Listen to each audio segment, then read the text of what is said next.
இயேசுவில் அன்பிற்குரியவர்களே, இயேசுவின் இனிய நாமத்தில் வாழ்த்துக்களும் ஜெபங்களும். 6/3/2025 இன்று திருநெற்று புதனுக்கு பின் வரும் வியாழன். இதோ பார், வாழ்வையும் நன்மையையும் சாவையும் தீமையையும் இன்று நான் உனக்கு முன்பாக வைத்துள்ளேன். அது இதுதான். இன்று நான் உனக்கு கட்டளையிடுகிறேன். உன் கடவுளாகிய ஆண்டவர் மீது அன்பு பாராட்டு. அவரை பின்பற்றி அவரது வழியில் நட. அவரது கட்டளைகளையும் நியமங்களையும் முறைமைகளையும் கடைப்பிடி. அப்போது நீ வாழ்வாய். அன்பிற்குரியவர்களே, இன்றைய முதல் வாசகம் நமக்கு வாழ்வையும் சாவையும் பற்றி சிந்திக்க அழைப்பு விடுக்கின்றது. எதை நாம் தெரிந்து கொள்வது? வாழ்வுக்குரிய வழிகளையா அல்லது சாவுக்குரிய வழிகளையா? எப்படிப்பட்ட மனநிலையில் நாம் பயணிக்க வேண்டும்? உன்மேல் இன்று நான் விண்ணையும் மண்ணையும் சான்றாக அழைத்து வாழ்வையும் சாவையும் ஆசியையும் சாபத்தையும் உனக்கு முன் வைக்கிறேன்.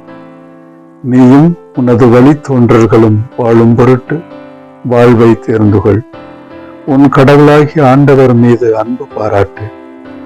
அவரது குரலுக்கு செவிகொடு. அவரையே பற்றிக்கொள். ஏனெனில் அவரே உனது வாழ்வு, அவரே உன் நீடிய வாழ்வு என்று இஸ்ரேல் மக்களுக்கு இறைவன் கொடுக்கின்ற அழைப்பை நாம் இன்றைய முதல் வாசகத்தில் கேட்கிறோம். ஒவ்வொரு மனிதருக்கும் வாழ்வு என்பது ஒரு கொடை. அந்த கொடை வாழ்வுக்கான தேடலை நம்மிலே கொடுக்க வேண்டும்.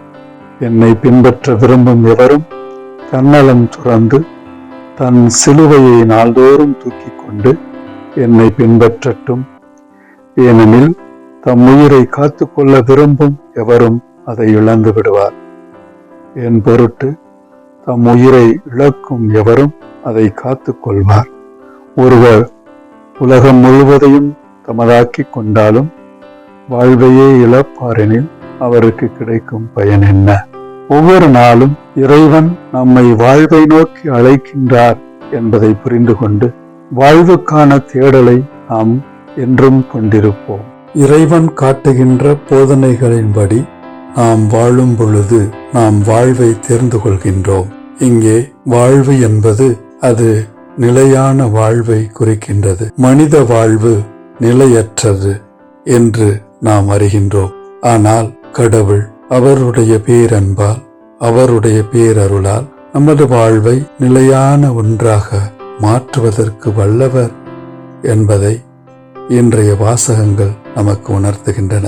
அன்பிற்குரியவர்களே, இவ்வுலக வாழ்விலே நமக்கு கிடைக்கின்ற நன்மைகளை, நமக்கு இருக்கின்ற செல்வங்களை, நாம் பெற்றிருக்கக்கூடிய அனைத்து கொடைகளையும் நாம் முறையாக பயன்படுத்தி கடவுளுடைய அருளின்படி நாம் வாழ்ந்து நாம் சிறப்பாக இவ்வுலக வாழ்வின் வழியாக நிலை வாழ்வை பெறுவதற்கு நாம் அழைக்கப்பட்டுள்ளோம்.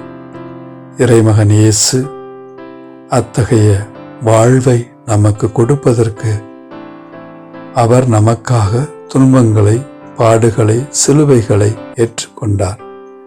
எனவே அவர் தம்முடைய அருள் வாழ்வில் பங்கெடுப்பதற்கு அவரை பின்பற்றி நடப்பதன் வழியாக நாம் சிறப்பாக அவருடைய கொடையான அருள் வாழ்வை பெற்றுக்கொள்ள முடியும், நிலைவாழ்வை பெற்றுக்கொள்ள முடியும் என்பதற்கான அழைப்பாக அவர் இன்றைய நற்செய்தியின் வழியாக நம்மை நிலை வாழ்வுக்கு அழைக்கின்றார்.